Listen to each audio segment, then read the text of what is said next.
솔라 피데, 오직 믿음. 우리가 삶을 살다가 보면 내가 생각하고 계획한 대로 이루어질 때도 있지만 이루어지지 않는 때가 더 많은 것 같이 느껴집니다.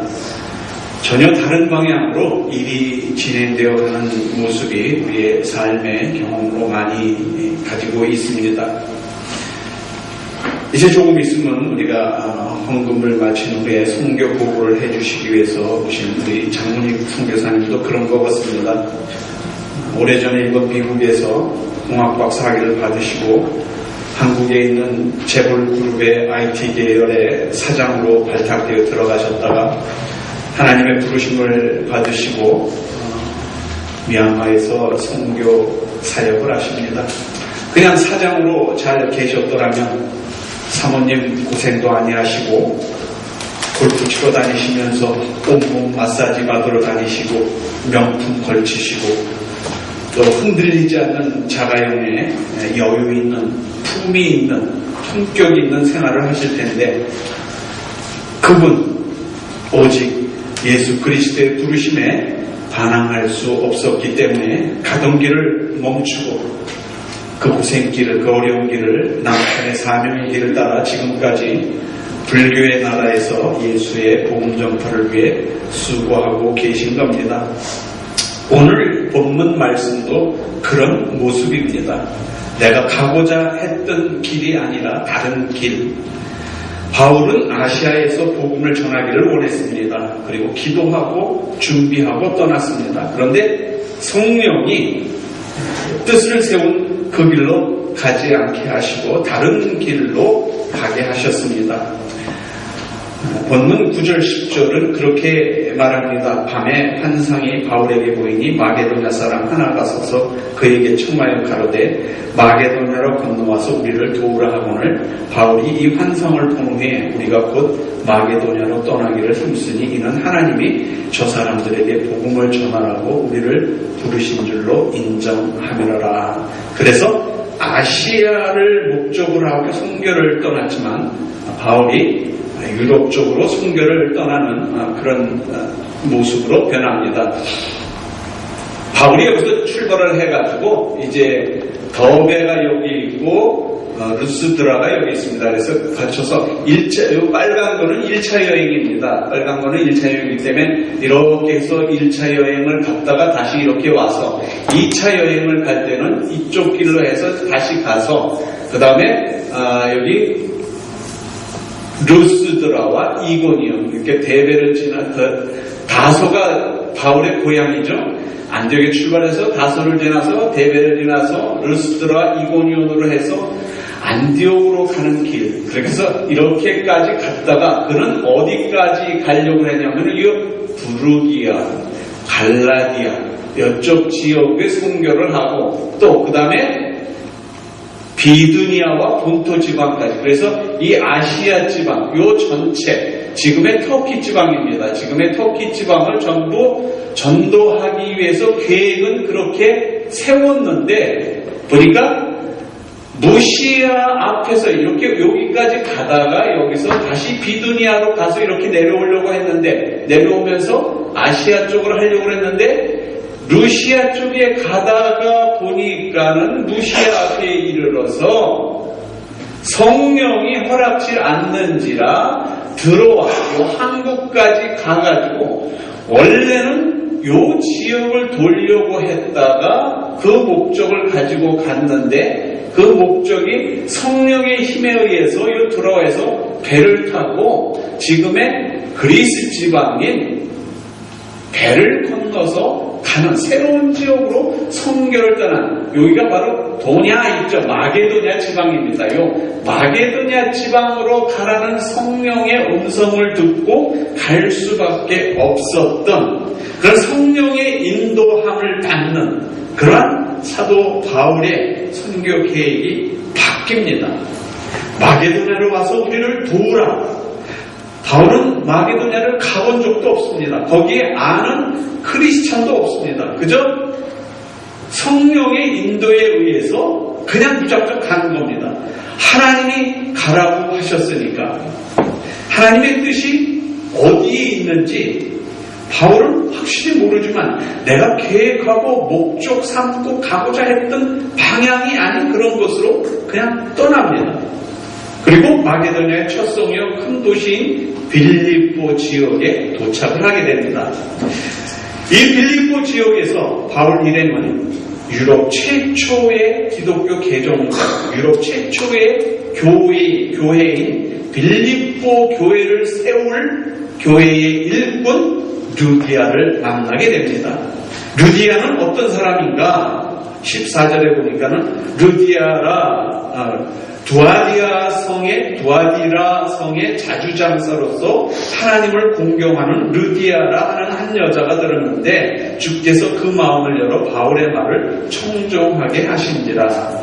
루디아라는 이름은 김성식, 이민재 이런 이름이 아니라 우리 옛날에 한국에 보면은 부산 때 누구 여자를 이름을 모르면 부산 때, 목포 때, 서울 때, 대전 때 이러듯이 루디아 그러면 자기 고향에서 온 그 고향 사람을 뜻하는 말로 지칭을 했습니다. 두아디아에서 온 루디아라는 여자. 이 두아디라는 요한계시록에 나오는 소아시아, 지금 터키 지방의 7교회 중에 한 교회입니다. 그 교회가 세워지기 전에 두아디라라는 곳에서 온 사람이다.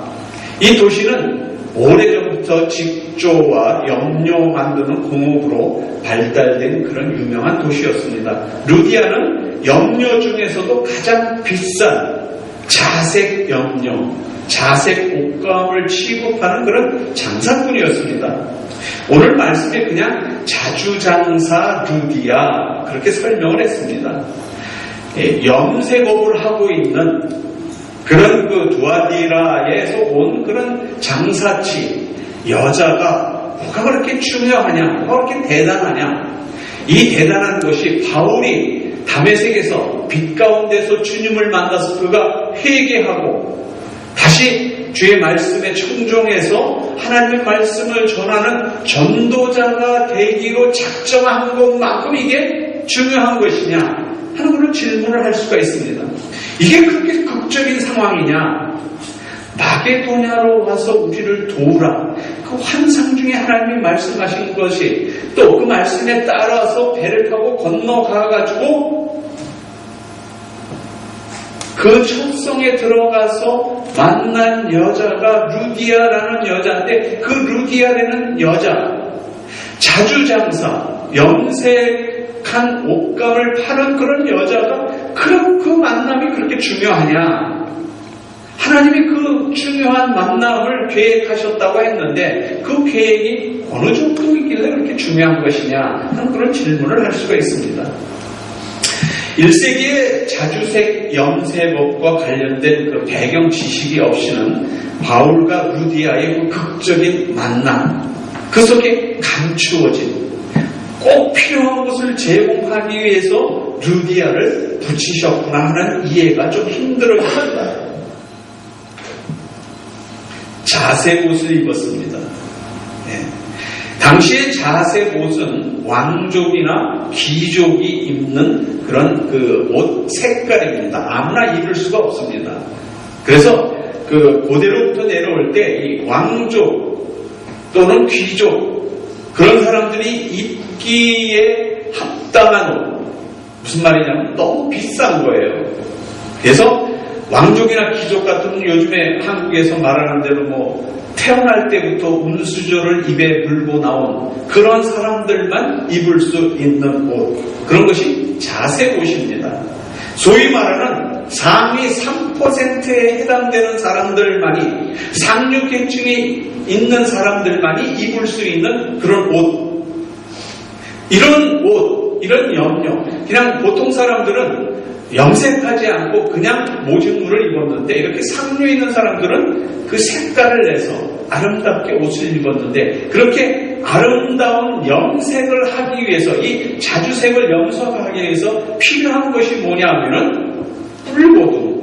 이 뿔고둥이라는 이 고둥 여러분 그 삶은 소라를 이렇게 쭉 빼내면은 끝에 까맣게 우리는 그걸 그 소라 똥이라고 얘기하는데 그거를 삶지 않고 그냥 생거를 끄집어내면 끝에 있는 그 액을 끄집어내서 그 액으로 합쳐가지고 그 액체로 인해서 염료가 만들어지는 거예요. 그래서 그 당시에는 이 뿔고등이 가장 좋은 퀄리티한 그런 염색 재료인데, 그러면 이 뿔고등을 몇 개를 잡아야, 몇 마리를 잡아야 염색을 할 수 있느냐? 이 뿔고등 10,000마리를 잡아서 거기서 염색을 할 재료를 끄집어내서 10,000마리에서 끄집어낸 염색 재료로 얼마만큼 염색을 할 수 있냐면은, 여러분 목욕 타올 있죠?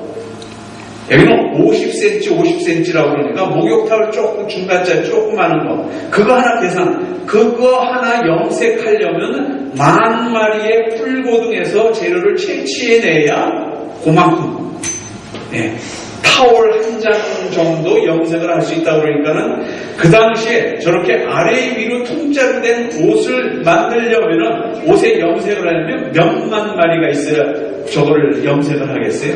그만큼 가격이 비싸다는 거예요. 그래서 저렇게 아래 위에 그렇게 있는 염색된 재료로 입기 위해서 만들려면은,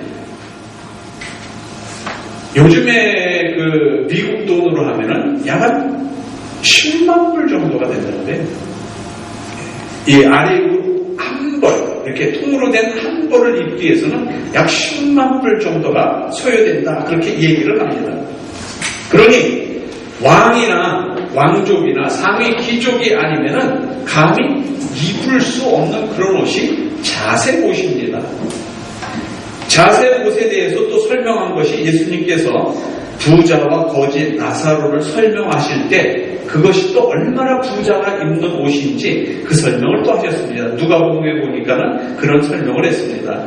한 부자가 있어 자색 옷, 자색 옷과 고운 베옷을 입고 날마다 호화로이, 자색 옷 입은 사람이 날마다 호화로이 연락을 하는데, 나사로라 이름한 한 거지가 헌대를 핥으며 그 부자의 대문에 누워 부자의 상에서 떨어지는 것으로 배불리려 하며 심지어 개들이 와서 그 헌대를 핥더라.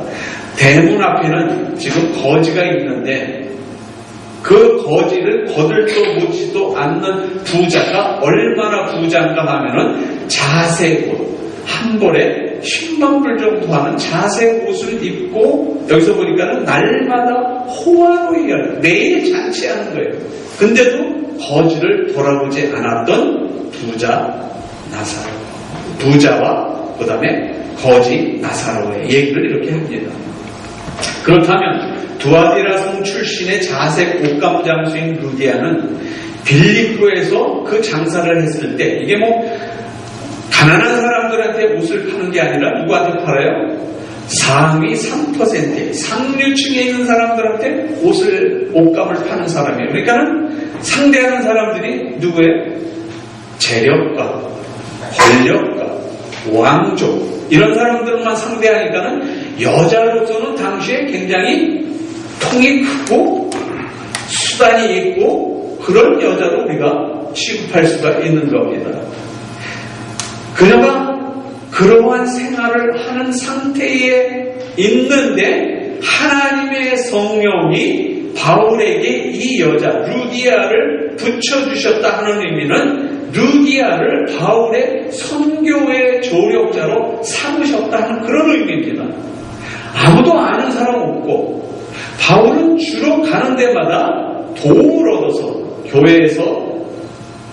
교회가 있어서 거기에서 주는 사역비를 받아서 하는 게 아니라 아무도 없는 데 가서 복음을 전하고 교회를 만들고 교회가 세워지면 또다시 다른 곳에 아무도 없는 데 가서 복음을 전하고 교회를 만들고 또 움직이는, 그렇기 때문에 본인이 자비량으로 해결하지 않으면 힘든 그러한 선교의 길을 바울은 걸은 겁니다.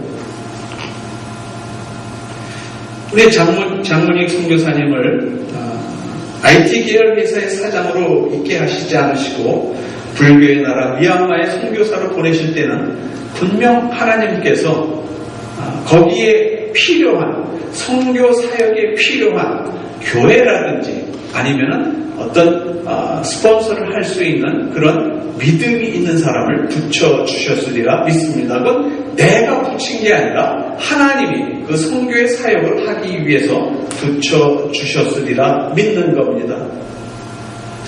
거기에 저희 교회 같은 가난한 교회이지만 우리 교회 같은 교회에서도 선교에 동참할 수 있는 기회를 우리가 만든 것이 아니라 하나님이 허락을 하신 겁니다. 적은 액수의 선교 헌금이지만 장문식 선교사님이 이루시고자 하는 그 선교 사역에 우리가 도움이 되는 거예요. 그 도우미로 저희를 소망장로교회를 붙이신 겁니다. 이것이 바울과 루디아의 만남인 것처럼 장문익 선교사님이 선교하는 사업에 상암소망장로교회를 하나님의 성령이 붙이셨습니다. 그래서 지금 몇 년째, 수년째 이러한 관계를 우리가 맺고 있는 겁니다. 왜 그렇게 생각하는가 하면 오늘 본문에 등장하는 루디아를 보니까 그는 믿음이 있는 여인이었습니다. 14절에 보니까 두아디라 성의 자주장사로서 하나님을 공경하는 루디아, 하나님을 공경하는 루디아라는 여자가 들었는데 루디아는 하나님을 공경하는 여자, 예수도 안 믿고 먹고 마시기 좋아하고 자기 쓸 것도 없는 사람한테 미얀마에서 선교하는 장문익 선교사님이 계신데 좀 도와줄 수 있습니까? 도와주겠어요, 그 사람이?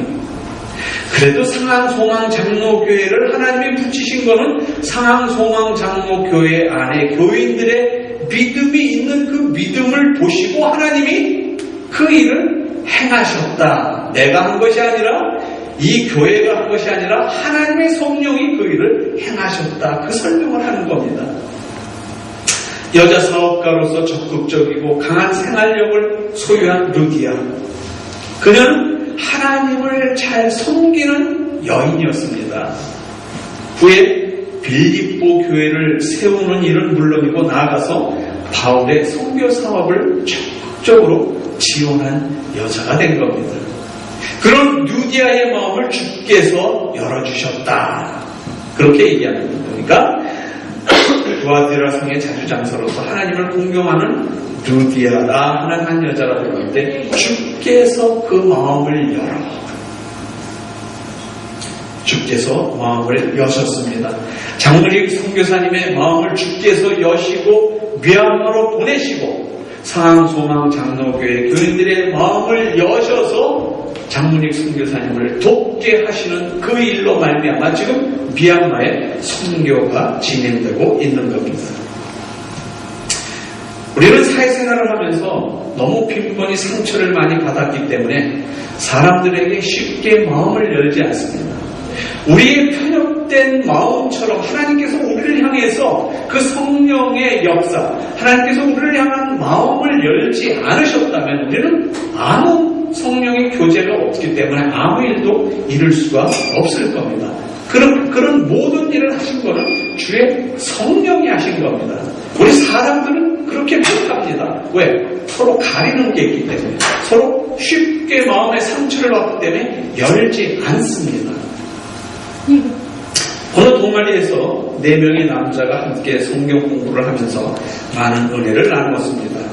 어느 날 야고보서를 공부하던 중에 죄를 고백하고 서로를 위해 기도하라 하는 그런 말씀을 받고 은혜를 받아서 이제 모여서 기도하면서 그 4사람이 자기의 그 약점에 대해서 고백하는 그런 시간을 가졌어요. 첫 번째 사람이 고백합니다. 나는 교회에 다니지만 줄담배를 끊을 수 없어서 교회 나오기 전에는 담배를 마음껏 피고 그리고 이를 닫고 교회를 나옵니다 하는 그런 고백을 했어요. 두 번째 사람이 또 고백합니다. 나는 자꾸 거짓말을 하게 됩니다. 이게 습관화돼가지고 이게 예수를 믿은 다음에도 옛날 습관에서 자꾸 이렇게 거짓말을 하게 됩니다. 거짓말을 하지 않고도 얼마든지 진실되게 얘기할 수 있는데 그 습관이 돼서 자꾸 거짓말을 하게 돼서 고민입니다. 세 번째 사람도 고백을 합니다. 저는 교인이 되기 전에 남의 것을 많이 훔치면서 살았습니다.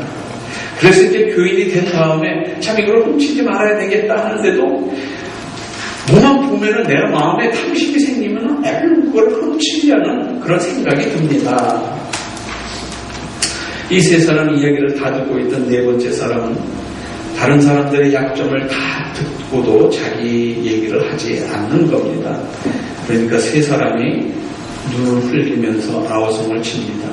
야, 너는 뭐냐? 너는 깨끗하냐? 너는 약점이 없냐?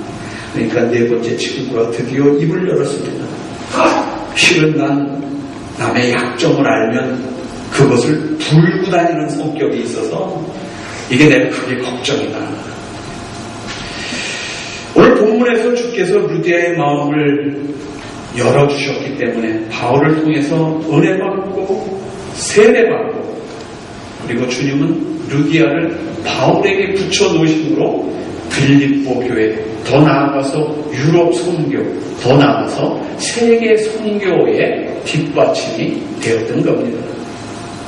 우리는 장문희 선교사님처럼 선교의 일선에서 일하지 못합니다.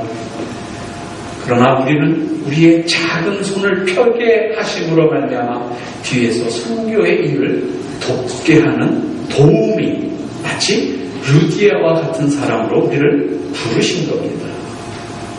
그리고 오늘 이번 7월에는 우리는 또 다시 보따리를 싸서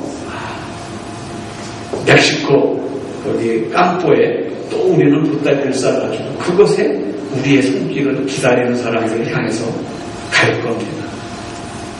세계 선교를 위해서 바울을 보내셨던 것처럼 미얀마 선교를 위해서 장문익 선교사를 보내시고 아프리카 이디오피아를 위해서 박종국 선교사님을 보내시고 멕시코 선교를 위해서 안요섭 선교사님과 최재민 선교사님을 보내시고 네팔에는 이상용 선교사님을 보내신 주의 성령께서 그들의 선교 사업을 돕기 위해서 루디아를 부르시고 상암 소망 장로교회 성도들을 부르신 겁니다.